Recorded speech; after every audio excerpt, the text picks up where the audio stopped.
እድሏ 50 ተብዬ ነው። የእውነት ጠፋውላቸው በቃ ከሁሉም ሰው። ማርታ ጎይቶም ድንገተኛ ህመም ገጠማት። ህመሙ ክፉኛ ከብዶ ስር ሰዷል። የመኖርና የመሞቷ ነገር ግማሽ ግማሽ ሆኗል። ከከበደው ህመም ማግስት ከፍተኛ ጫና ውስጥ ገብታለች። የማያርፈው የሰው አፍ ማርታን ክፉኛ ሰብሯት ከዓመት በላይ በሯን ዘግታለች። የሚያውቋት ሰዎችም መታወቃቸውን ክደው መንገድ ላይ እስከ ማለፍ ድረስ ደርሰዋል።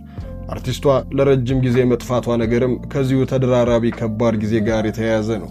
ከሁሉም ደግሞ ለሞትና ለሕይወት እኩል ዕድል አለሽ የተባለችው ማርታ የተያዘችበት ከባድ በሽታ ሰዎችን ወደ ሞት ሳይሸኝ ተመልሶ አያውቅምና ነገሩ ከበድ ያለ ነው።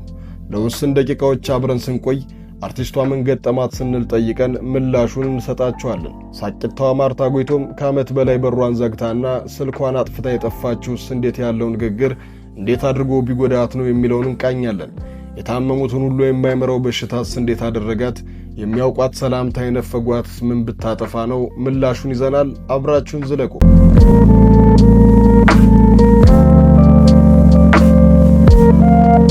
መታመምን አላውቅም ነበር የምትለው ማርታ ጎይቶም ድንገት ራሷን ሆስፒታል አልጋ ላይ ያገኘችው። የመገኘቷ ነገርም እንደዋዛ አይደለም። የመትረፏ ነገር ህልም ሆኖና ቤተሰቦቿም ለሚፈጠረው ነገር እንዲዘጋጁ ተነግሯቸው ነው። ጉንፋን እንኳን ይዞኛ አያውቅም ነበር። መኖርና ከመኖር ባሻገር የሚደረጉ ነገሮች ሁሉ በራሴ መስሉኝ ነበር። ነገር ግን ሁሉም በእግዚአብሔር ነው። ያንን እንዳውቅ አደረገኝ ያለችው አርቲስቷ ለ12 ቀን ሆስፒታል ተኝታለች። ሁኔታዋም ከበድ ያለ ነበር። ታዲያ ከበሽታው በላይ ስብርብሯን ያወጣትና በሯን ዘግታ እንድትከርም ያደረጋት ሌላ ነው። ተጫዋቿና ሳቂታዋ ማርታ መወደድ ያስደስታታል። ህመሟና ሐዘኗ ፊቷ ላይ ተነበው አያውቁም። ልክ እንደ ሕፃናት ሁሉም እንዲወዳቸውና ፍቅር እንዲሰጣቸው የመፈለግ ነገር ክፉኛ ተቆራኝቷታል። አለመወደድንና በክፉ መነሳትን ክፉኛ መጥላቷና እንደ በሽታ መሸሿ የፈሩት ይደርሳል የናቁት ይወርሳል ይሉት ተረት ላይ እንድትወድቅ አድርጓታል። እንደ ጦር የፈራችው የነቀፌታ ጦር መሃል ልቧ ላይ ወግቷት ክፉኛ ተጎድታ ቤት ውላለች።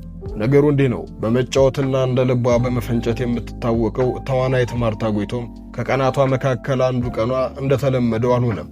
ሩጫዋ ገታ ብሎ ፈገግታዋ ደብዝዞ አቅም ከድቷት ራሷን ማወቅ እስኪያቅታት ድረስ ደርሳ ሆስፒታል ትገባለች። በሽታው ያልተለመደ አይነትና ከባድ ነበር። ሐኪሞቹም በሽታው ከባድ መሆኑን በመግለጽ ለሞቷ የሚዘጋጁ ዘንድ ገልጸው የመሞትና የመዳን ዕድሏ ግማሽ ግማሽ መሆኑን ይናገራሉ። ታዲያ በዚህ ሁኔታ ውስጥ የእግዚአብሔርን መኖር አወቅኩ የምትለው ማርታ ተስፋ ባለመቁረጥ ሐኪሞቹ እንደዚህ አይነት ታካሚ የተናናውቅም እስኪሉ ድረስ በብርታት ያለፈችውን ጊዜ ስትገልጸው እንደማልሞት አውቅ ነበር በሚል ትልቅ ተስፋ ነው። እናም ለሁለት የተከፈለው የማርታ ሕይወት ወደ አንድ መጥቶ ተርፋ የመዳኗ ነገር ደስታው ተከብሮ ሳያበቃ ዳግም ታመመች። ሁለተኛው ህመሟ እንደ ቀላል የሚሽር አልሆነም። የመዳኗም ነገር አልቀለለም። ባልተጠበቀ ሁኔታ እልም ብላ እንድትጠፋ አደረጋት። እንደ ቀልድ የተሰጠው አስተያየቶች የመወደዷ ነገር እንደ ግርሳት የሚያንገበግባትን ማርታን እንደ ቀላል ሊያልፉት አልቻሉም። እሷም ልቧን አደንድና ልታስተናግደው አልቻለችም። የመጨረሻ ውሳኔዋም የሚሰጧትን አስተያየቶች ላለማየት ስልኳን ዘግታ መጥፋት ሆነ። መጥፋቷም ለአንድ ለሁለት ቀን አሊያም ለሳምንት ብቻ የቆየ አይደለም። ከወራት ተሻግሮ ከዓመት በላይ እንድትጠፋ አደረጋት። እግዚአብሔርን እንድመለከት የሆንኩበት ያለችው ጊዜ ክፉኛ ፈተናት። ይርሱኝ ብዬ ጠፋው በማለት ራሷ ሙሉ በሙሉ ከሰዎች እይታ ጠፋች። ከከበዳትና ልትቋቋመው ካልቻለችው አስተያየቶች አንደኛው የሰውነቷን ለውጥ ተከትሎ የተደረገ ንግግር ነበር። ታዲያ ከከባዱ ህመም ያገገመችው ማርታ የሰውነቷ ውፍረት ጨምሮ ነበርና በዛ ምክንያት የተሰጣት አስተያየትና የሰነበተችበት እውነት ክፉኛ መለያየቱን ልትቋቋመው አልቻለችም ነበር። የማህበራዊ ሚዲያውና የማታውቃቸው ሰዎች ሰባሪ አስተያየት ሳያንሳት ይባሱን ደግሞ ዛሬም ድረስ አልገባኝም በምትለው ምክንያት የምታውቃቸው ሰዎችም መንገድ ላይ ያዩት እንዳላዩት ሲያልፋት ነበርና ከባዱን ጊዜ ይባሱን አክብዶባታል። በእርግጥም አርቲስቶቻችን እንደ ማንኛውም ሰው ሕይወታቸው የተሸፋፈነ አይደለም። መታመምም መዳናቸውንም ካልተጠነቀቁና መገላለጡን ከፈለጉትም ውሎና ዳራቸው ሁሉ አደባባይ እየተሰጣ ነው። ማርታ ምንም እንኳን መነጋገሪያ መሆን አልፈልግም ብትልም በዚህም አለበዛ መነጋገሪያ ከመሆን አታመልጥም። በእርግጥም ማርታ እንደ አብዛኞቹ ሴት አርቲስቶቻችን በተደጋጋሚ ራሷን የምታወጣና ለመታየትና ርዕስ ለመሆን የምትጥር ሴት አይደለችም። አይናፋርነቷ የጀመረችውን የጋዜጠኝነት ትምህርት አቋርጣ እስከምትወጣ አድርሷታል። መቀሌ ዩኒቨርሲቲ ጀምረው የነበረው የጋዜጠኝነት 1 ዓመት ከተማረችው በኋላ አይናፋር ስለሆንኩ አልሰራውም በሚል አቋርጠዋለች። ማርታ ጎይቶም ከቁንጅና ከዝና ከደርባባነትም ደርባባነት ሳያንሳቸው በብቸኝነት ከቆዩ አርቲስቶችና ለአንዴም እንኳን ከወንድ ጋር ስማቸው ተነስቶ ከማያውቅ ጥቂት አርቲስቶች መካከል ናት። ይሄ እንደቀጠለ ነው። ዛሬም ድረስ ፍቅርም ሆነ ትዳር ከእግዚአብሔር ነው፣ ትክክለኛው ሰው ከእግዚአብሔር ጠብቃለሁ በሚል ለዘብ ያለ ንግግር ብቻዋን መሆኗን ትናገራለች። ምናልባትም ይህ ብቸኝነት ያሳለፈችውን ጊዜ ይባሱን ከባድ እንዲሆን ሳያደርገው አይቀርም። ታዲያ በማህበራዊ ሚዲያ ላይ እንደ ቀልድ የሚሰጡ አስተያየቶች ምን ያህል ዋጋ እንደሚያስከፍሉና ትልቅ ባለሙያም እስከ ማጣት የሚያደርስ መሆኑን ማሳያ ነው። በቅርብ ጊዜ እዚሁ ማህበራዊ ሚዲያ ላይ በሰፊው ሲወራ የነበረው ግፍ ተሰራብኝ ያለችው እናትና የድምፃዊ ዮሴፍ ገብሬ ጆሲ ኢን ዘ ሃውስ ጉዳይ ዳግም ተነስቷል። አርቲስቱ ምንም እንዳልተፈጠረ ዝም ቢልምና ነገሩን እንዳልሰማ ቢያልፈውም የልጁ እናት ግን ዛሬም ድረስ እያነባችና ልጄን ተነጠቅኩ እያለች ትገኛለች። ልጇን መልሳ ለመውሰድ በጀመረች የፍርድ ቤት ሂደት ጠበቃ ለመቅጠር የተጠየቀችውን ገንዘብ ማሟላት ስለከበዳት እንደ መፍትሄ የመረጠችውና ይዘው አደባባይ የወጣችው ሐሳብ አስደንጋጭ ሆኗል።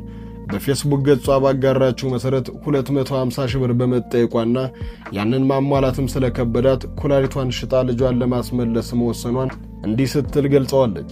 አዎ እስከ ሞት ዋጋ ከፍላለሁ ብያለሁ ስትል ብሶት የተሸከመው ጽሑፏን ትጀምራለች። በጣም ጎበዝ ሰርቼ ልጆችን የማሳድግ እናት ነኝ። አሁን ይሄ ጉዳይ ሰላሜን ነስቶኛል። ስራዬን መስራት አልቻልኩም። ወዳጆቼ ምንም እንዳትሉኝ፣ የምላችሁን ብቻ አድርጉልኝ። ኩላሊት በ250 ሺህ ብር ለጥብቅና የሚከፈል ነው። የሚገዛኝ ሰው ፈልጋለሁ። የት እንደሚሸጥ ጠቁሙኝ። በዙሪያችሁ የሚያስፈልገውን የሰማችሁ ካላችሁ እባካችሁ አስቸኳይ ነው፣ ቀጠሮ ይደርሷል በሚል ተማጽና ምንም አይነት ምክር እንደማትፈልግና ሁሉንም ነገር በሚገባ እንዳሰበችበት ትናገራለች። ዮሴፍ ገብሬ በደግነቱ ሲመሰገንና ውለታው ብዙ ነው ሲባለት ከሰነበተ በኋላ ጉድና ጅራት ከበስተኋላ ነው እንዲሉ ከኋላውና ጉዱ ዘግየት ብሎ ወጥቶ አጀብ ማሰኘቱ የሚታወቅ ነው። አደረገችውም አላደረገችውም አካሏን እስከ መሸጥ ድረስ ቆርጣ በመነሳት አደባባይ የወጣችው እናት ነገር ለማንኛውም የሰው ዘር ጆሮ የሚከብድና ለህሊናም የሚጨንቅ ነው። አንዳንድ ዕውቅናዎች ሰዎች ለሰዎች እንዲደርሱና እንኳንስ ለልጅ እናት ለሩቅም መሆን ሲችሉ ያሳያል። አንዳንድ ዕውቅና ደግሞ አለ ልብን ክፉኛ የሚያደነድን። መካከላቸው ያለፈው ምንም ይሁን ምን መፍረድ ልክ ባይሆንም ለእናት ማዘን ግን ሰዋዊ ባህሪ ነው። አበቃል። ቃል ይገላል ቃል ያድናልና ማርቲን እንኳን አተረፈሽ አክባሪሽ ነን እንላለን። እናንተም ስሜታችሁን በኮሜንት ቪዲዮውን ላይክ ቻናሉን ሰብስክራይብ በማድረግ ቤተሰብ ይሁኑ።